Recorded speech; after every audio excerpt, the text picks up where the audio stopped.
Hi there, students. Today I want to talk a little bit about John Broome's paper, Private Morality and Climate Change.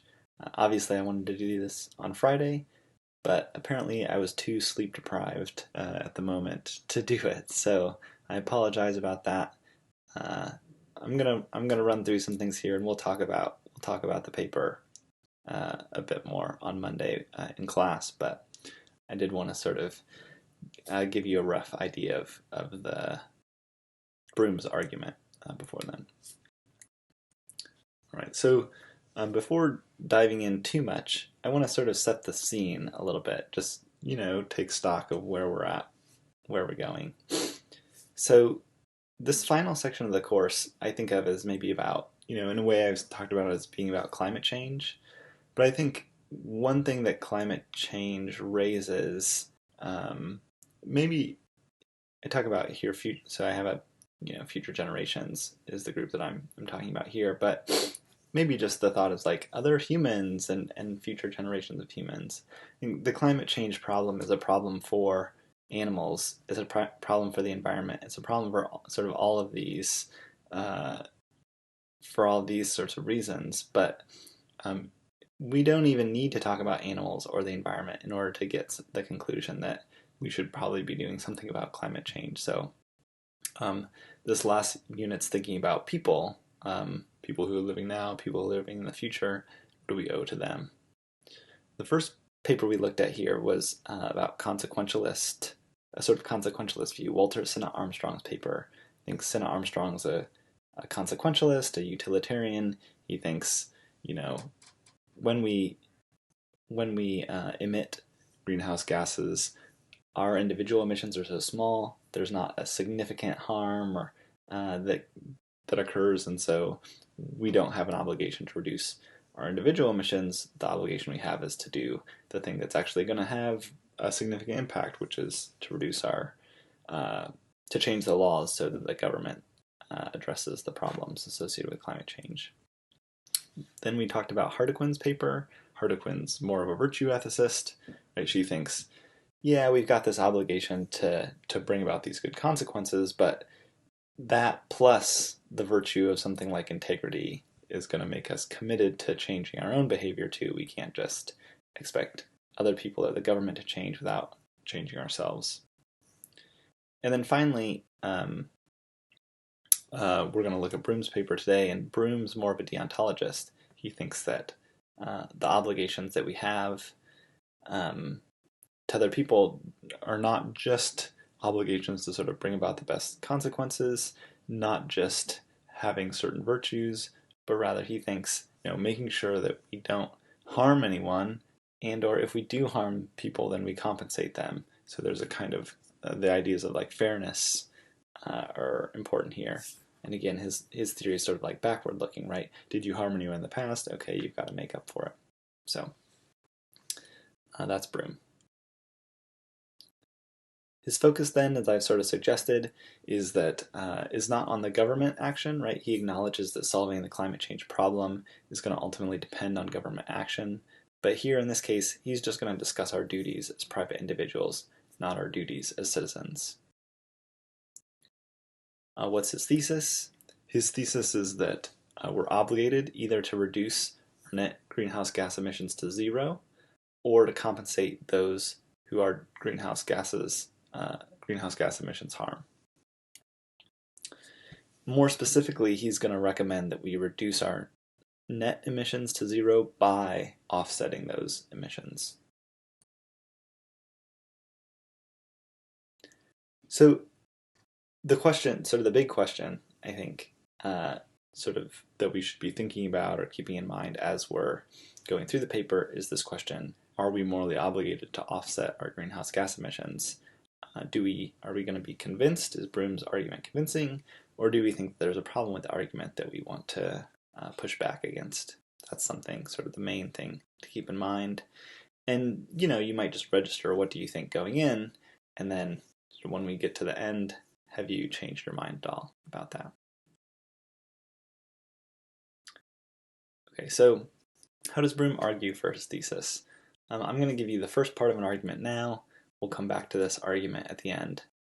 But the argument starts out with this premise that says emitting greenhouse gases harms other people, or at least imposes a risk of harm on other people, unless we offset. So when we emit, we don't have to necessarily harm others or impose a risk of harm unless if we're offsetting, but if we don't offset, then we're doing those things. Premise 2 says that harming others or imposing a risk of harm on others is wrong unless we compensate people that we harm. So whenever we harm someone, we've done something wrong unless we make up for it somehow.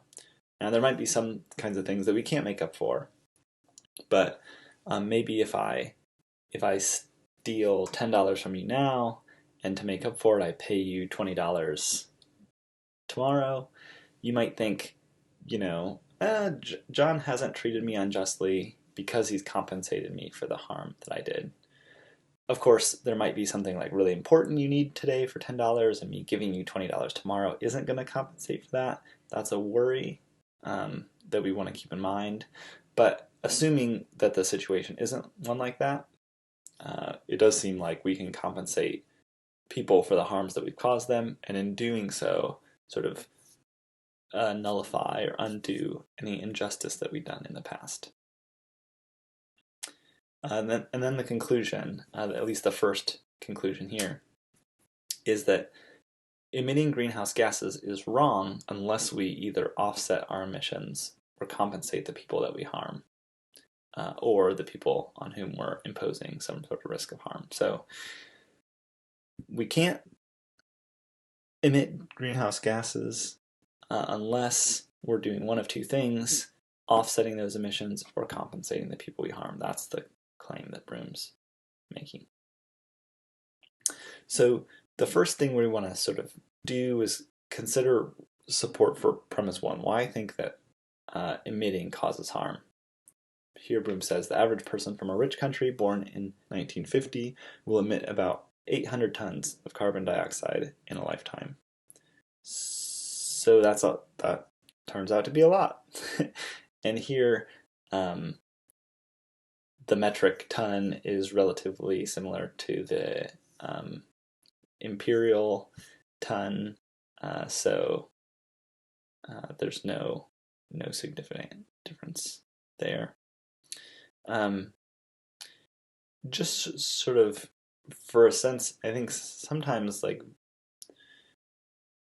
emitting a ton of carbon dioxide is kind of hard to imagine or wrap our heads around, right? Insofar as carbon in particular is odorless, invisible,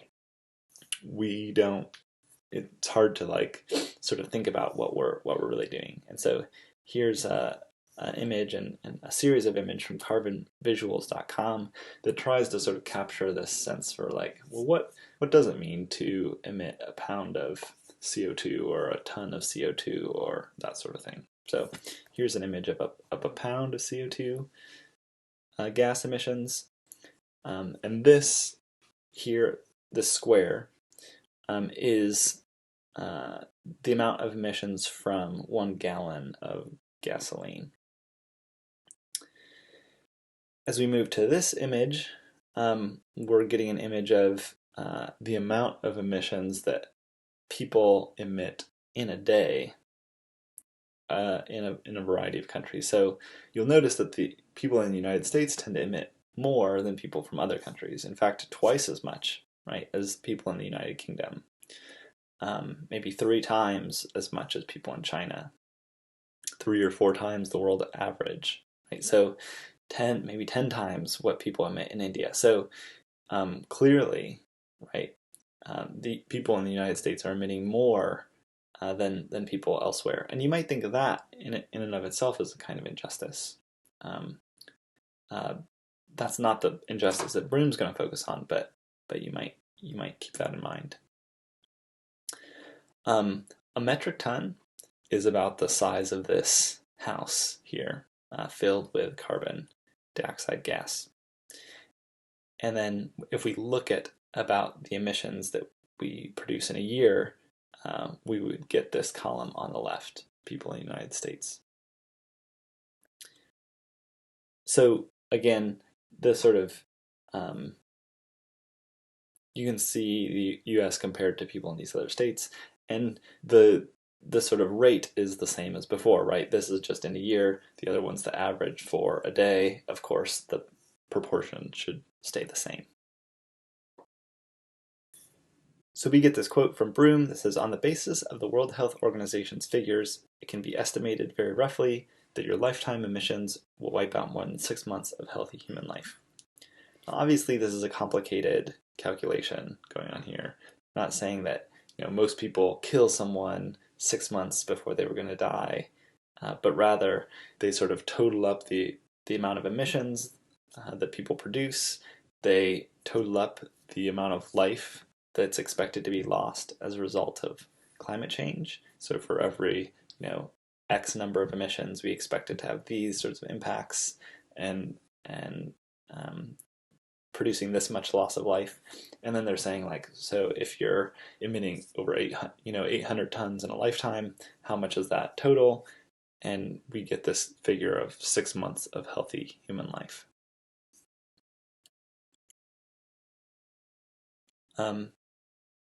To sort of reiterate that, or to sort of see what the implications of that are, Broome talks about the British government's The Stern Review, which is a governmental report, says the social cost of emitting 1 ton of carbon dioxide is between $25 and $85. So the harm, if we're going to put that in monetary terms, is somewhere between $25 and $85. Now, William Nordhaus comes up with a slightly different figure, but the figure ends up being similar if we think about the sort of interest that's accruing. So Nordhaus says you'd have to invest $7.40 now per ton of carbon that you emit at an interest rate of 5.5% to compensate the people who are going to suffer harm as a result of your emissions. So Broome says that number is actually, given time, actually roughly the same as the figure in the Stern Review report. On these figures, the social cost of your emissions is going to be somewhere between $19,000 and $65,000 over the course of your lifetime, which is 65 cents to $2 per day. So that's significant cost, right? Tens of thousands of dollars is the impact of your emissions. Now, remember, Broome says you can compensate people for the harms that you cause them. So you might say, well, I'm just going to continue to emit at this sort of ordinary rate, and then later in my life, I'm going to make a $65,000 donation to some sort of climate justice campaign, and thereby sort of compensate for the harms that I've done. But Broome's not going to be totally convinced by that. We'll get to that in a little bit. But first, Broome says, you might be skeptical at all that you're going to cause harm. Here are some reasons why you might be skeptical of that. First, your acts might not cause emissions. Here we might imagine like you boarding a plane that's going to fly to some country. Let's say you want to travel to India. My wife's brother and his wife live in India, so maybe we want to travel there. Now you might think, if we weren't on that plane, there would have been no additional people on that plane, or just some other group of people would have bought the tickets. And so there's really no difference in the amount of emissions from my buying that plane ticket to India.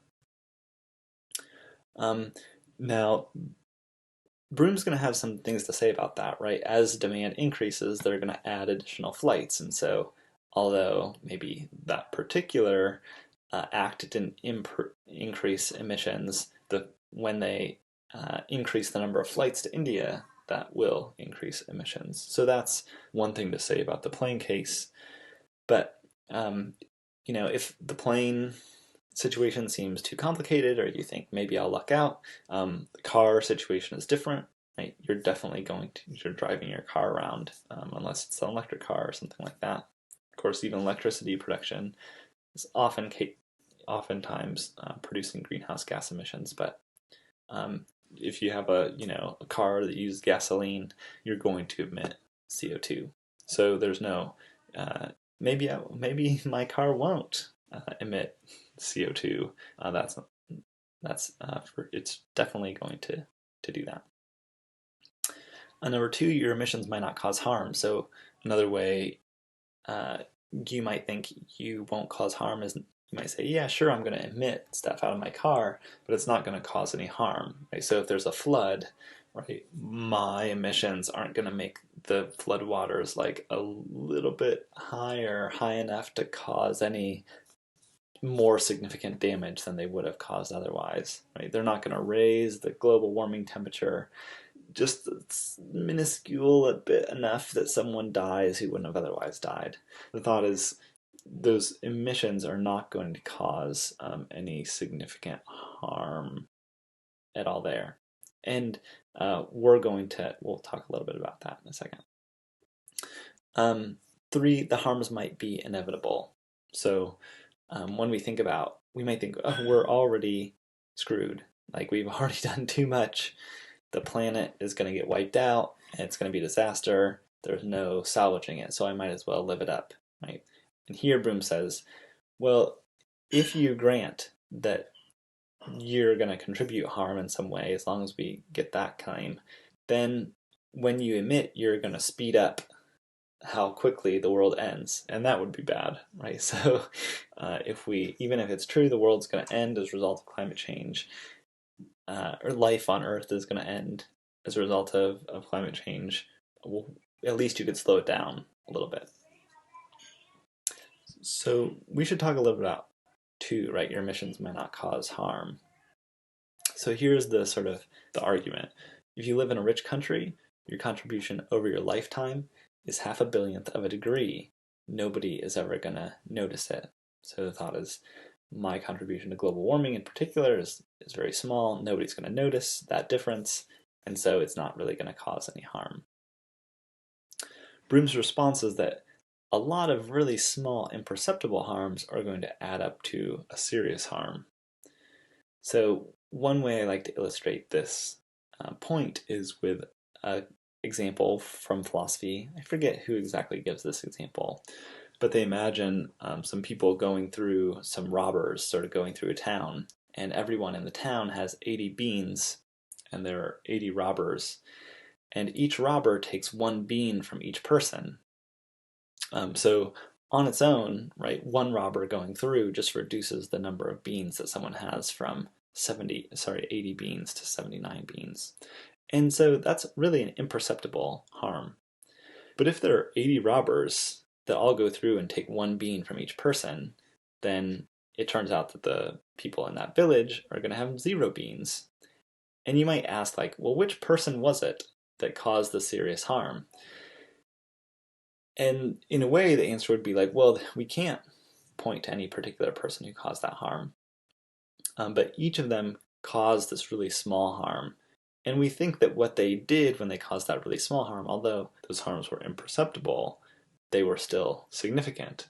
And so while nobody might have noticed the difference between 80 and 79 beans, when you do it enough times, it adds up to a lot. So, I don't know how many villagers there are, right? But say there are 1,000 villagers and you take 1 from each of them. Well, you've caused a lot of harm insofar as 80 people went through. Even though, right, there was this other group of people, your contribution is over, 10 deaths in that scenario. So Broome thinks that sort of is enough to respond to the worry. Now, I'm not sure that a consequentialist is going to be convinced by that response, but that's something that we would have to think more carefully to tease out. Assuming that your emissions cause harm, now we want to move to this question of whether or not they're unjust. So let's say your emissions harm others. We need to add this claim that harming others is unjust to get to the conclusion that our emissions are unjust. So Broome thinks that harming others is unjust when the following criteria are met. So the harm has to result from an action that you've done. The harm has to be serious. The harm can't be accidental or unforeseen, right? It's something that you foresee. You see that this is going to happen. D, it's unjust if and only if, right, you don't make restitution for the harm, you don't make it up. That when you're causing the harm, you're acting for your own benefit. The harm's not reciprocated, so the other person's not harming you back the same amount. And you might think, amongst US people, if that's the only group we were talking about, well, we're all contributing to climate change the same, and so in a way, the harms that we're causing are not unjust because it's reciprocated. But remember that the harms that we're causing are also on people, future generations.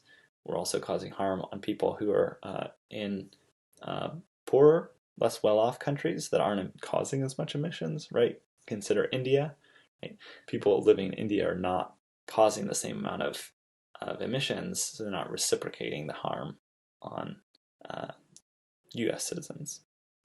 And then G, you could easily reduce the amount of harm you do. So you could easily reduce it. If you can't easily reduce it, then maybe it's not unjust. So even if your emissions don't harm others, Broome wants to point out they impose a risk of harm on others. So maybe this is sort of another way to sort of respond to people who are worried about our emissions not causing harm. Maybe it's not necessarily the case that they'll cause harm, but just that they'll risk causing harm. And here Broome wants to say, well, imposing a risk of harm on others is also problematic.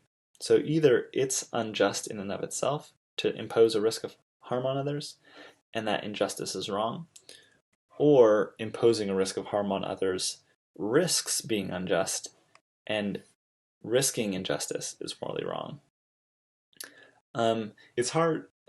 I don't know exactly like the best example to give here. The one that I sort of often go back to is this idea of shooting a gun into the air. So say you just like shoot a live round into the sky. Now, it's highly unlikely that that live round is going to come down and hit someone on the head. But if it does, right, it's really going to harm them significantly. So we think, although it's true that it's really unlikely to hit anyone, we don't think, oh, well then, sure, fire as many rounds up into the sky as you want. No, we think it's wrong because it risks harming someone. And, people do end up getting harmed in this way.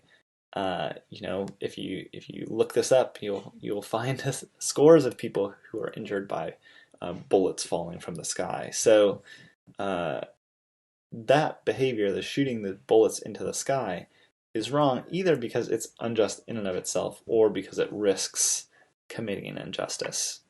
Either way, Broome thinks it doesn't really matter. What's important is that risking harming these other people is morally wrong. So how do we avoid wrongdoing? One way we can do that is by compensating the people that we've harmed. Now we can't do this because of two reasons, right? One, we don't know whom we've harmed. So our greenhouse gas emissions go up into the atmosphere. They work in sort of mysterious ways, right? Someone, as a result, gets harmed a little bit. We don't have any way of knowing who that is. Furthermore, we don't know how much we've harmed them. So we don't really know who we're harming. We don't know how much we've harmed them. In essence, it's impossible to compensate the people we've harmed. Now, the other way to avoid wrongdoing is to not emit greenhouse gases. We can do this in one of two ways. One way is to reduce our emissions to zero, but more likely, the way to do it would be to offset our emissions reducing our emissions to zero is almost impossible, right? Maybe we could go off the grid, something like that, but that's going to be really, really difficult. For most of us, the thing we would have to do would be to offset our emissions. Now, Broome says there are all these complications when it comes to like offsetting. Are you really making a difference and that sort of thing? We're just going to talk about that briefly. So you might think that if you live somewhere where emissions are capped, then you aren't contributing to the problem because there's that cap, right? You're not making a difference, and therefore that you're not doing anything wrong. Now, it's important to note that emissions aren't capped in the United States. In general, some states emissions are capped. California, some West Coast states, some East Coast states, but Ohio is not one of them. You might think if you live somewhere like that, then you're not contributing to the problem with your emissions. So one thing you might want to, it's worth looking into is thinking about like how these cap and trade systems work. The idea is that each emitter A, emitter B, has is allowed to emit a certain amount of carbon, and they can trade those permissions back and forth. So maybe emitter A says, I really need to emit more. It would help my business. Emitter B is like, well, it's not really that important to emit much more. I can actually, I can buy some new equipment or something and save money that way. So I'm going to sell my carbon credits over to emitter A. That's going to allow emitter A to sell more, to emit more, etc. But the sort of cap and trade idea is that there is some limit on total emissions. So in these cases, Broome points out, usually all the available emissions get used up because it's economically beneficial to be emitting, generally speaking. But it might be more beneficial for, right, in this case, A to emit than B.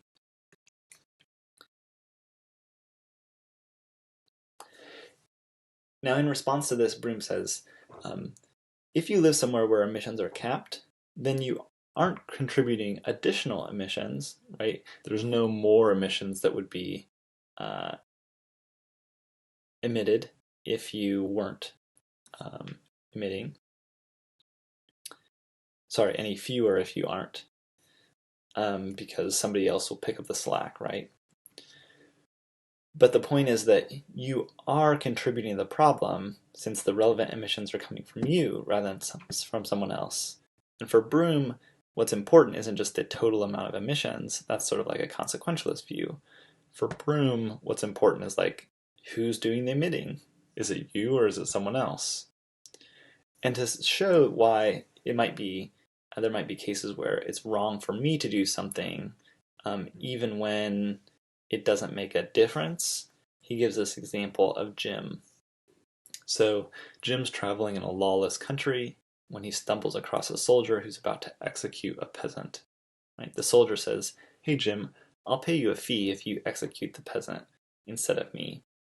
Either way, the peasant is going to be killed."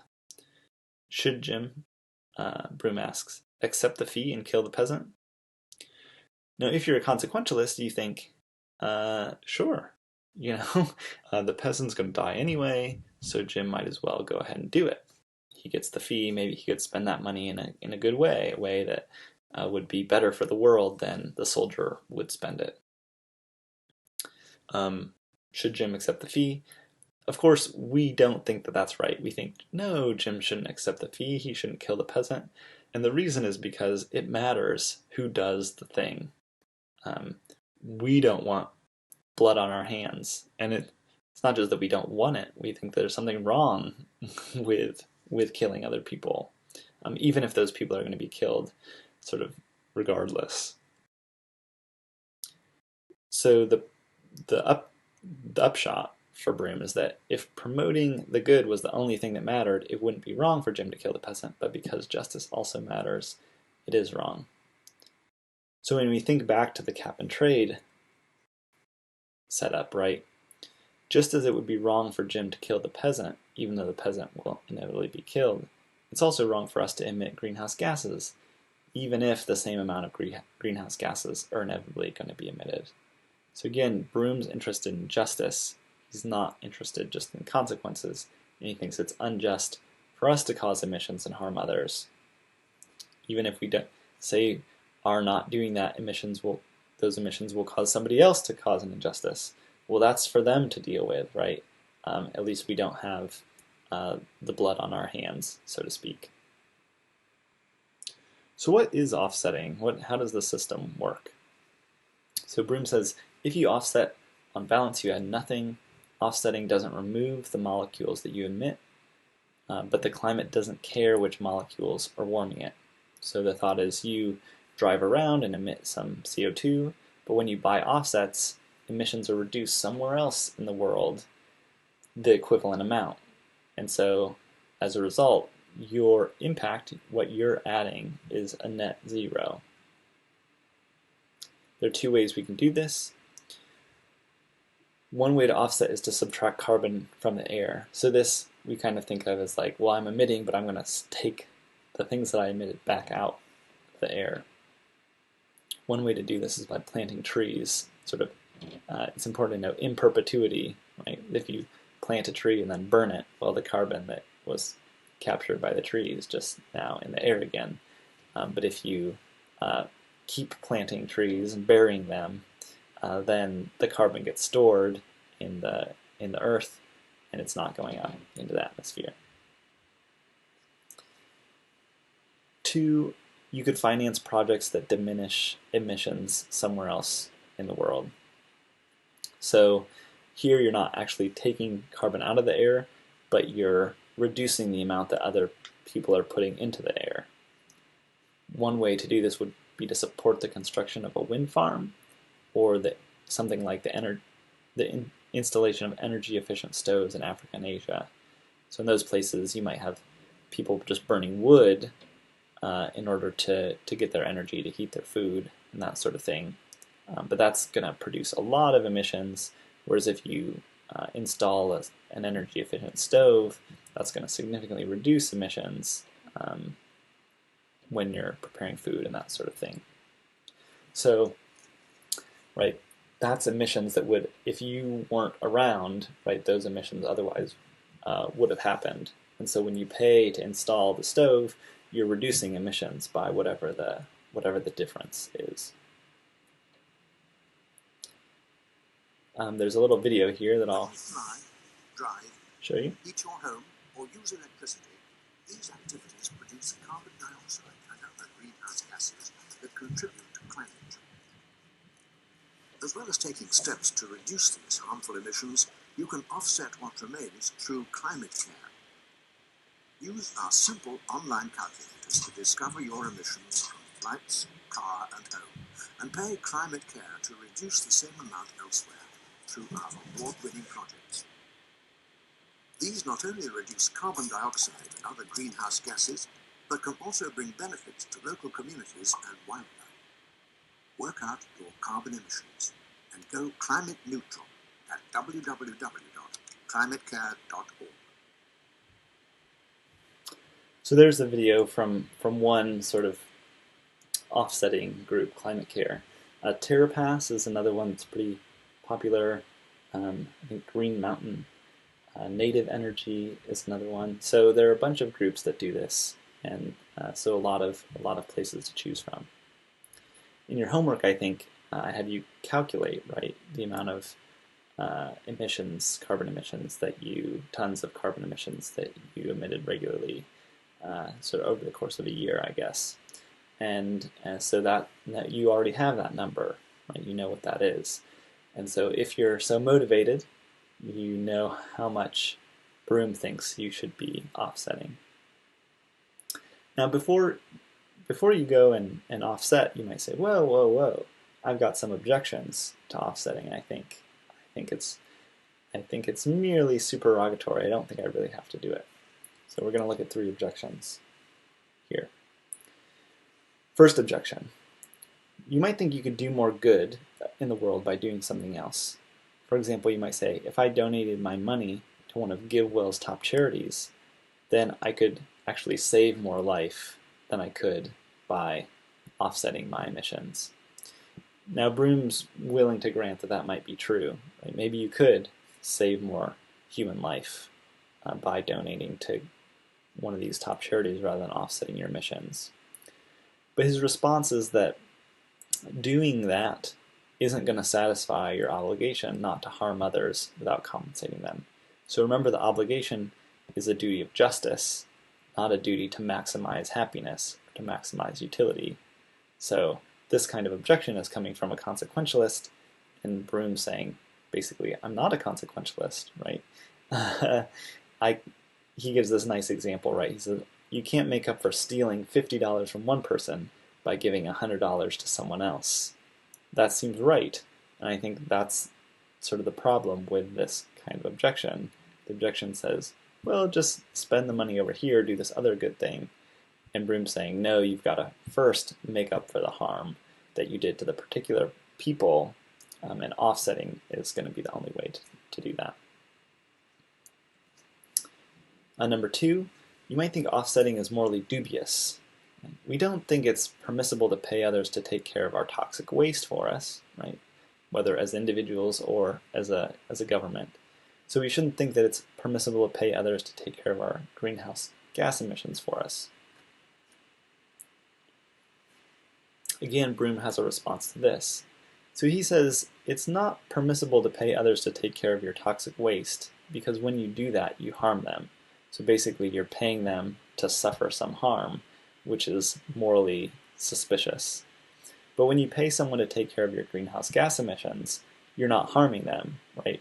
When I buy someone a stove in Asia or Africa, I'm not harming them, I'm benefiting them. So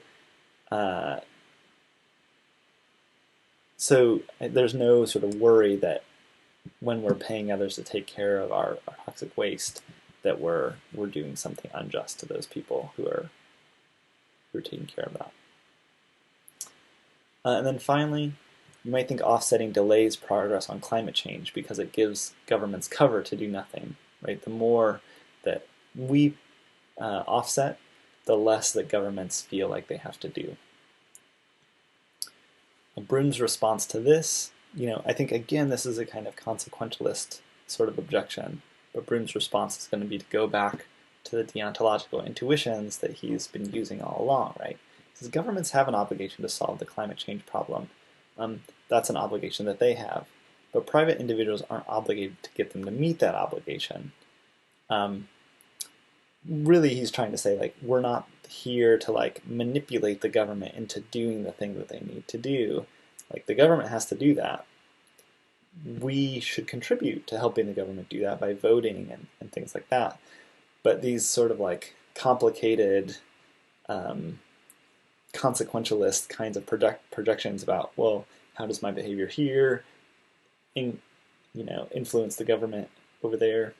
Broome says, you're thinking about it too hard. Right? You're just obligated to avoid causing harm without compensating someone for it. So that's right there. Individuals have an obligation not to harm others without compensating them. They don't have an obligation to get their government to do the thing that the government's supposed to do. All right. So we've got to the end of Broome's argument. We looked at this part earlier, right? Emitting greenhouse gases harms others. Harming others is wrong unless we compensate people. So emitting greenhouse gases is wrong unless we're either offsetting or compensating the people that we're harming. Just sort of bring conclusion one up to the top. The other premise that we need is that we can't compensate the people that we harm. It's just impossible. We don't know who they are. We don't know how much we're harming them. And so the conclusion we arrive at is that emitting greenhouse gases is wrong unless we offset our emissions. That's Broome's conclusion. He thinks you've got an obligation to offset all those greenhouse gases that you're emitting. I know this video was a long one. Thanks for sticking in there. Broome's paper is really interesting, and he makes a number of compelling points that I think are worth reflecting on. So hopefully you found it as interesting as I find it, and look forward to talking about it in a couple days. All right, bye.